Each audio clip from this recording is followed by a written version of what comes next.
매일 성경과 함께하는 오늘의 큐티 시간입니다.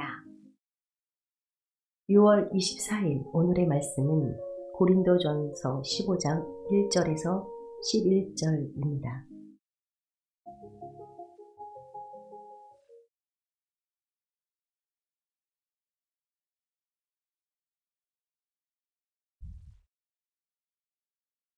형제들아, 내가 너희에게 전한 복음을 너희에게 알게 하노니 이는 너희가 받은 것이요 또 그 가운데 선 것이라. 너희가 만일 내가 전한 그 말을 굳게 지키고 헛되이 믿지 아니하였으면 그로 말미암아 구원을 받으리라. 내가 받은 것을 먼저 너희에게 전하였노니 이는 성경대로 그리스도께서 우리 죄를 위하여 죽으시고 장사 지낸 바 되셨다가 성경대로 사흘 만에 다시 살아나사 에바에게 보이시고 후에 12 제자에게와 그 후에 500여 형제에게 일시에 보이셨나니 그 중에 지금까지 대다수는 살아있고 어떤 사람은 잠들었으며 그 후에 야고보에게 보이셨으며 그 후에 모든 사도에게와 맨 나중에 만삭되지 못하여 난 자 같은 내게도 보이셨느니라. 나는 사도 중에 가장 작은 자라. 나는 하나님의 교회를 박해하였으므로 사도라 칭함받기를 감당하지 못할 자니라. 그러나 내가 나 된 것은 하나님의 은혜로 된 것이니 내게 주신 그의 은혜가 헛되지 아니하여 내가 모든 사도보다 더 많이 수고하였으나 내가 한 것이 아니요 오직 나와 함께 하신 하나님의 은혜로라. 그러므로 나나 그들이나 이같이 전파하매 너희도 이같이 믿었느니라.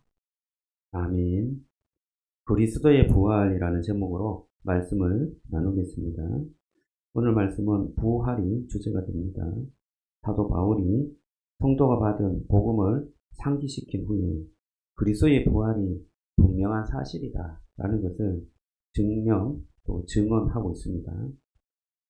말씀을 좀 살펴보면 1절에 보면 이렇게 말합니다. 형제들아, 내가 너희에게 전한 복음을 너희에게 알게 하노니 이는 너희가 받은 것이요 또 그 가운데 선 것이라. 그리고 2절에도 너희가 만일 내가 전한 그 말을 굳게 지키고 헛되이 믿지 아니하였으면 그로 말미암아 구원을 받으리라 라고 말씀하고 있습니다. 바울은 교회가 무엇 위에 서야 할지 아주 분명하게 말씀하고 있습니다. 교회는 사람의 능력 위에 서는 것이 아닙니다. 우리의 열심이나 형편 위에 서는 것도 아닙니다. 교회와 성도는 복음 위에 서야 할 줄로 믿습니다. 자, 그렇다면 복음이 무엇입니까? 아주 사도 바울은 간결하게 말하고 있어요. 3절에 보면 이는 성경대로 그리스도께서 우리 죄를 위하여 죽으시고 장사 지낸 바 되었다가 성경대로 사흘 만에 다시 살아났다. 이렇게 말합니다. 복음은 예수님께서 우리의 죄를 위해서 대신 죽으신 사건입니다. 우리의 죄는 단순히 몇 가지 잘못된 행동을 말하는 것이 아닙니다. 하나님이 없이도 내가 내 삶의 주인이 될 수 있다.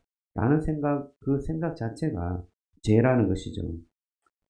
하나님보다 다른 것을 더 의지하는 그 마음, 사랑해야 할 사람을 사랑하지 못했던 그 모든 것이 이 죄라고 말씀합니다. 그런데 그 죄의 결과는 무엇이죠? 그 죄의 결과는 죽음이었습니다. 그런데 예수님께서 그 죄의 값을 대신 감당하신 것입니다. 십자가는 예수님이 우리를 얼마나 사랑했는지를 보여주는 것입니다. 우리는 스스로 구원할 수 없었습니다. 예수님은 그런 우리를 포기하지 않으시고 끝까지 사랑하신 것입니다. 복음은 십자가에서만 끝나지 않았습니다. 예수님은 십자가에 죽으시고 장사되었다가 어떻게 했어요? 실제로 다시 살아나셨습니다. 실제로 다시 살아난 사건, 그것이 진정한 복음이었던 것입니다. 바울은 이 예수님의 부활을 본 사람들이 많았다라고 말씀하고 있습니다. 오늘 5절에 보면 이렇게 말하죠. 본 사람들을 쭉 나열합니다. 게바에게 보이시고 12제자에게 500여 형제에게 그리고 야고보에게도 보였고 모든 사도에게도 맨 나중에 안삭되지 못한 나에게도 나타나셨다. 그렇게 말씀합니다. 바울은 왜 이렇게 많은 증인들을 소개할까요? 부활은 내 마음속에 어떤 희망이나 상징이 아니라는 것입니다. 예수님은 실제로 죽음을 이기고 다시 살아나신 분이었습니다. 그러므로 우리의 믿음은 막연한 낙관이 아니라 역사 속에서 죽으시고 살아난 예수님을 근거한 믿음인 것입니다. 여러분, 저와 여러분들의 믿음이 역사 속에 근거한 믿음인 줄로 믿으시기 바랍니다. 바울은 자신을 소개하면서 이렇게 말하고 있습니다. 나는 사도 중에 가장 작은 자다. 그렇게 말합니다. 9절에 보면 사도 중에 가장 작은 자다. 이렇게 말하죠. 사도라고 불리기에 합당하지 않다. 왜 그랬을까요? 나는 하나님의 교회를 박해했다. 라고 말합니다. 여러분, 저와 여러분들이 지우고 싶은 과거들이 늘 한두 있지 않습니까? 이 사도 바울은 자기가 교회를 무너뜨리려고 했고 예수님 믿는 사람들을 핍박했습니다. 그것이 자기에는 큰 상처였고 지우고 싶었던 과거였습니다. 그런데 부활하신 주님께서 나를 찾아오셨고 그리고 그 바울의 그 과거에서부터 돌이키게 하신 것입니다. 여러분, 저와 여러분들이 정말 주님께서 우리에게 찾아오신 것은 우리의 모든 과거와 상처, 아픔 그것에서부터 돌이키고 하나님의 그 은혜로 살아라 라는 것을 말씀해 주기 위해서 오신 줄로 믿습니다. 바울은 다시금 이렇게 말해요. 나의 나 된 것은 하나님의 은혜로 된 것이다. 내가 내 된 것. 바울이 진정한 바울이 된 것은 바로 하나님의 은혜로 되었다 라고 말씀하고 있습니다. 여러분, 저와 여러분들이 그러한 은혜가 우리에게 정말 진실한 고백이 되기를 주님의 이름으로 축복합니다. 우리에게는 지나간 실패도 있고 후회되는 그러한 일도 많고 관계 속에 남긴 상처들도 참 많습니다. 하나님 앞에 부끄러운 과거들이 참 많습니다. 때로는 그 과거와 그 죄가 너무나 크게 보여서 하나님께 내가 이렇게 나가도 되는가? 하나님이 나를 써줄까? 이런 생각이 들 때가 참 많습니다. 여러분, 바울도 과거가 참으로 지울 수 없는 과거가 있었습니다. 그럼에도 불구하고 하나님께서 그에게 주신 은혜, 그것이 더 크게 느껴졌던 것입니다. 과거의 아픔보다도 하나님의 은혜가 더 크게 느껴졌고 그게 더 크다고 고백하게 된 것입니다. 여러분, 복음이 우리 속에 나타날 때, 복음이 우리에게 역사할 때 저와 여러분들에게 다가온 그 하나님의 사랑, 그 은혜가 더 크게 느껴지게 될 줄로 믿습니다. 바울은 이렇게 고백했어요. 내가 한 것이 아니요 오직 나와 함께 하신 하나님의 은혜로다. 10절, 이 10절 말씀이 사도 바울의 진정한 고백인 것 같아요.